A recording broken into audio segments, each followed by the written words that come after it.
(1.2) A Christian Upbringing.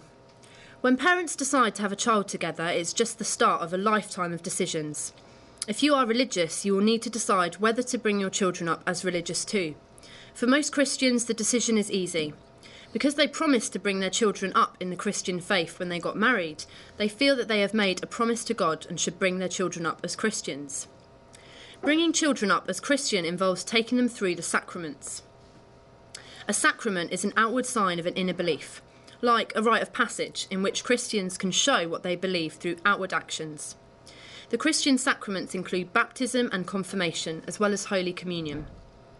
In a baptism, holy water is put on a baby's head by a priest and blessings are said. There are godparents who promise to support the parents in raising the child. They promise to bring the child up as a Christian, knowing the difference between right and wrong, and turning away from the devil. Some Christians get baptised when they are adults, if they become a Christian later in life. Some churches will use swimming pools, rivers, or any other pool of water to baptise them. Christians baptise their children because they believe that Jesus was baptised by John the Baptist. They believe that it shows a person has entered the Christian community and marks the start of their religious journey to heaven.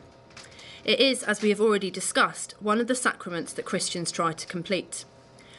Holy Communion is where Christians have bread and wine to remember the Last Supper of Jesus.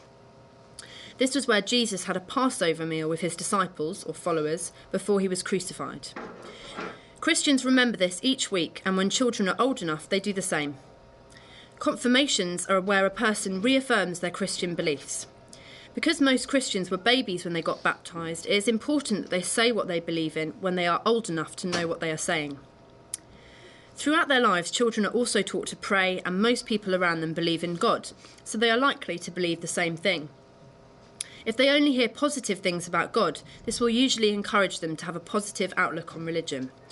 They may feel supported by the church community, which will again encourage them to be religious. They may associate religion with lots of happy childhood memories. By contrast, if they've had unhappy childhood memories associated with religion, they're more likely to be atheist when they're older. Some children attend faith school. This means that they will spend every day surrounded by people who believe in the same thing. They will pray together and be taught about God. Faith schools don't even have to follow the same RE syllabus, so they may not even learn about other religions that much. When they are adults, they are more likely to marry fellow Christians. People usually marry someone who shares the same beliefs. They will then raise their children as Christians, and so the cycle continues. In an exam, you may well be asked how a religious upbringing leads to a belief in God.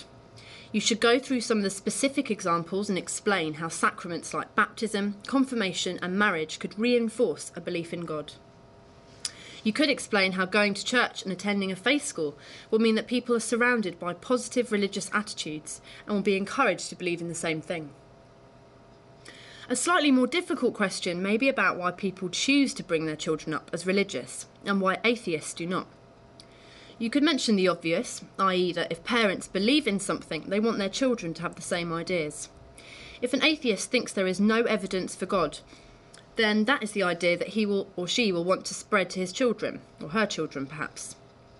Is it really a surprise that Richard Dawkins' children are also atheists? However, you should also mention that Christians and other theists, people who believe in God, believe that a religious upbringing helps to keep families together, because all religions emphasise the importance of the family. It also gives them a moral understanding. This just means they will learn the difference between right and wrong. If a Christian is taught about the 10 Commandments, for instance, they are less likely to kill or steal, perhaps. If they are taught the Golden Rule, they are more likely to treat others as they wish to be treated. Some people, like Richard Dawkins, argue that it is brainwashing kids. If children haven't chosen the religion for themselves, then it is being forced upon them. Some people would argue that because it is a human right to have your own religion, you shouldn't take away people's freedom in this way. Some children who have been brought up with religion might be less tolerant or understanding of other people's beliefs, particularly if they have been taught that only one type of theist will go to heaven. A lot of Christians, for example, believe that you must be a Christian to go to heaven. Doesn't this make them judge others? On the other hand, isn't an atheist bringing up their children in a one-sided way too?